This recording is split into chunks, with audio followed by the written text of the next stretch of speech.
നമസ്കാരം. Raf talks ഫുട്ബോളിലേക്ക് ഏവർക്കും സ്വാഗതം. PSG ഫ്രഞ്ച് സൂപ്പർ താരമായ കിലിയൻ എംബപ്പെ വരുന്ന സമ്മർ ട്രാൻസ്ഫർ വിൻഡോയിൽ ക്ലബ്ബ് വിടുകയാണ്. ഫ്രീ ഏജന്റ് ആയിക്കൊണ്ട് റയൽ മാഡ്രിഡിലേക്കാണ് അദ്ദേഹം പോകുന്നത്. ഇക്കാര്യം അദ്ദേഹം PSG എന്ന ക്ലബിനെ അറിയിക്കുകയും ചെയ്തിട്ടുണ്ട്. ഇതേ തുടർന്ന് പരിശീലകനായ ലൂയിസ് എൻറിക്കെ കിലിയൻ എംബപ്പയെ പിൻവലിച്ചത് പോലെയുള്ള തീരുമാനങ്ങൾ എടുത്തിരുന്നു. എംബപ്പെ ഇല്ലാതെ കളിക്കാൻ പഠിക്കണം എന്നായിരുന്നു ഇതിന്റെ വിശദീകരണമായിക്കൊണ്ട് പരസ്യമായിക്കൊണ്ട് തന്നെ ലൂയിസ് എൻറിക്കെ പറഞ്ഞിരുന്നത്.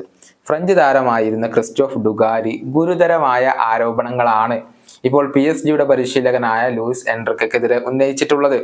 വളരെയധികം ഈഗോയുള്ള ഒരു വ്യക്തിയാണ് എൻറിക്കെ എന്നാണ് ഇപ്പോൾ ഇദ്ദേഹം പറഞ്ഞിട്ടുള്ളത്.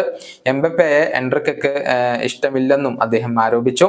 RMC സ്പോർട്ടിൽ സംസാരിക്കുകയായിരുന്നു ഇദ്ദേഹം. ഡുഗാരിയുടെ വാക്കുകൾ ഇങ്ങനെയാണ്: ലൂയിസ് എൻറിക്കക്ക് എംബപ്പയെ ഇഷ്ടമല്ല. അദ്ദേഹത്തിന്റെ കളിശൈലിയും അദ്ദേഹത്തിന്റെ ആറ്റിറ്റ്യൂഡും എൻറിക്കക്ക് പിടിക്കുന്നില്ല. എൻറിക്കെ വളരെയധികം ഈഗോയുള്ള ഒരു വ്യക്തിയാണ്.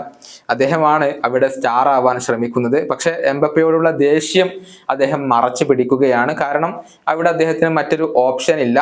എംബപ്പയെ അദ്ദേഹം ചില സമയത്ത് ഇടത് വിങ്ങിൽ കളിപ്പിക്കും, ചില സമയത്ത് വലത് വിങ്ങിൽ കളിപ്പിക്കും, ചിലപ്പോൾ ഫ്രണ്ടിൽ കളിപ്പിക്കും. പക്ഷെ എംബപ്പെ എപ്പോഴും കരുത്തനാണെന്ന് തെളിയിക്കാൻ വേണ്ടിയാണ് ശ്രമിക്കുക.